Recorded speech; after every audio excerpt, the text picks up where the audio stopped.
రాజస్థాన్ అలాగే ఢిల్లీ జట్ల మధ్య జరిగిన మ్యాచ్ ఏదైతే ఉందో ఆ మ్యాచ్ లో 20 పరుగుల తేడాతో ఢిల్లీ జట్టు గెలిచి ఇప్పుడు మళ్ళీ 5వ స్థానానికి వచ్చింది.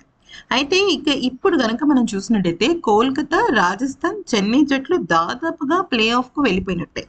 చెన్నై జట్టు నిజంగా ఇంకొక మ్యాచ్ లో ఓటమి పాలైనప్పటికీ కూడా 4వ స్థానంలో అయినా కొనసాగుతూ ప్లే ఆఫ్ కి చేరిపోతుంది. అంటే ఇప్పుడు లెక్క ప్రకారం ఒకే ఒక్క స్థానం కోసం హైదరాబాద్, ఢిల్లీ, లక్నో జట్లు తలపడుతున్నాయి. ఇక బెంగళూరు, పంజాబ్, ముంబై, గుజరాత్ జట్లు దాదాపుగా వాళ్ళ ప్లే ఆఫ్ ఆశలను కోల్పోయినట్టే. ఎందుకనంటే ఇన్ని జట్లు పోటాపోటీగా పోటీ పడుతున్న సమయంలో ఇంకా ఏదైనా మిరాకిల్ జరిగితే తప్ప ఆ మూడిట్లో ఒకటి ప్లే ఆఫ్ కి వెళ్ళడం అవ్వదు.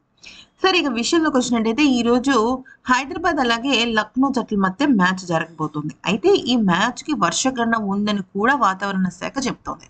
ఒకవేళ కనుక ఇవాళ హైదరాబాద్ జట్టు గెలిస్తే దాదాపుగా హైదరాబాద్ జట్టు ప్లే ఆఫ్ కి వెళ్ళిపోయినట్టు. ఎందుకంటే 16 పాయింట్లు లేదా 14 పాయింట్లతో ఖచ్చితంగా ప్లే ఆఫ్ ఆశలు చాలా పటిష్టంగా మారిపోతాయి. అంటే దాదాపుగా 85-90% అని చెప్పుకోవచ్చు. ఒకవేళ కనుక హైదరాబాద్ జట్టు ఓడిపోయి లక్నో జట్టు గెలిస్తే మాత్రం ఇక్కడ ఢిల్లీ జట్టుకు చాలా పెద్ద నష్టం అని చెప్పొచ్చు. ఎందుకనంటే హైదరాబాద్, ఢిల్లీ, లక్నో ఈ 3 జట్లు కూడా 12 పాయింట్లతోనే ఉన్నాయి.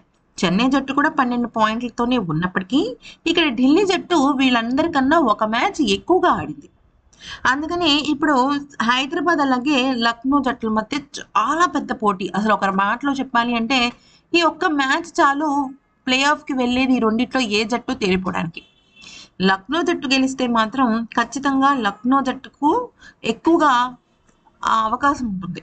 ఇక్కడ మళ్ళీ ఇంకో పాయింట్ ఏంటంటే లక్నో జట్టు కనుక భారీ తేడాతో గెలిస్తే సన్ రైజర్స్ హైదరాబాద్ కు పెద్ద దెబ్బ, లేదు మామూలుగా గెలిస్తే ఢిల్లీ జట్టుకు దెబ్బ.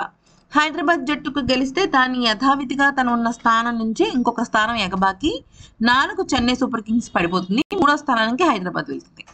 ఏదేమైనప్పటికీ ఈ రోజు మ్యాచ్ అయితే చాలా కీలకమని చెప్పుకోవాలి.